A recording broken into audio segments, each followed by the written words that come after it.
រមើលមើលតែរៀងស្រីកាន់នាងកាន់ខ្លះជុំបារីខ្លះទៀតក៏ផឹកស្រាមិនក្រែងចិត្តនរណាលោឡាតែឯងខ្លះទៀតធ្វើឲ្យដូចសិទ្ធិរឹកខែគិតទៅស្រុកឯងសបាយឥតមានអ្វីទឹមគិតទៅស្រុកឯងសបាយឥតមានអ្វីទឹម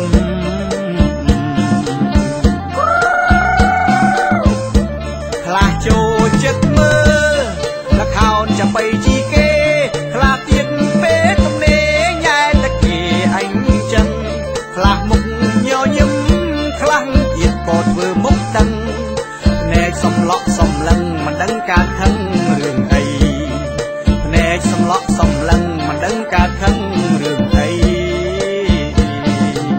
ឆក់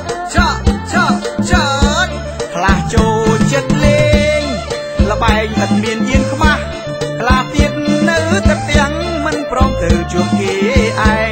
ខ្លះទៀតចាស់ហើយនៅឡើយវងវែង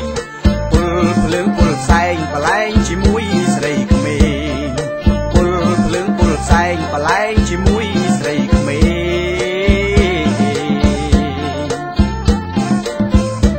ខ្លះទៀតមើលខ្លះក៏ចូលចិត្តញ៉េះញោះពីសេះកំឡុងលេះឡងដាក់តែកមុំថាទៅថាម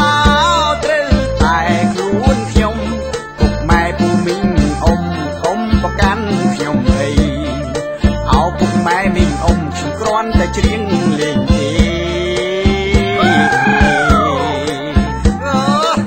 សบายបែបស្រុកយើង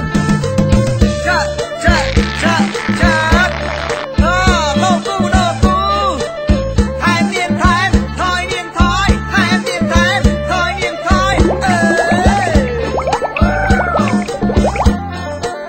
ឆក់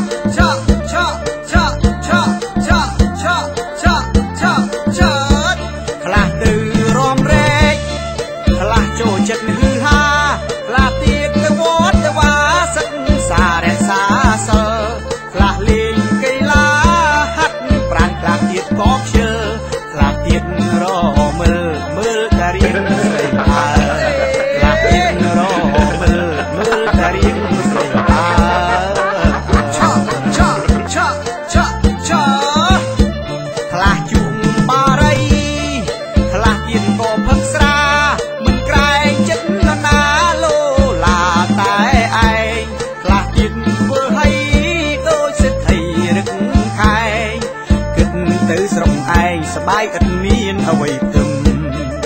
គិតទៅស្រុកឯងសបាយឥតមានអ្វីទឹមកាន់នាងកាន់ខ្លះចូលចិត្តមើលល្ខោនចាំបីជីគេខ្លះទៀតពេលទំនេរញ៉ែតែគេអញចឹងខ្លះមុខញញឹមខ្លះទៀតក៏ធ្វើមុខដឹងភ្នែកសំឡក់សំឡឹងមិនដឹងការខឹងរឿងអីភ្នែកសំឡក់សំឡឹងមិនដឹងការខឹងរឿងអីចោនាងចោចៅនាងចៅខ្លះចូលចិត្តលេងលបែងឥតមានយានខ្មាស់ខ្លះទៀតនៅតែផ្ទាំងមិនព្រមទៅជួបគេឯងខ្លះទៀតចាស់ហើយនៅឡើយវងវែងពុលភ្លើងពុលផ្សែងបលែងជាមួយស្រីក្មេងពុលភ្លើងពុលផ្សែងបលែងជាមួយស្រីក្មេងខ្លះទៀតមើលខ្លះក៏ចូលចិត្តញ៉េះញោះពីសេះកំឡុងលេះឡងដាក់តែកមុំថាទៅថាមកត្រូវតែខ្លួនខ្ញុំពុកម៉ែពូមីង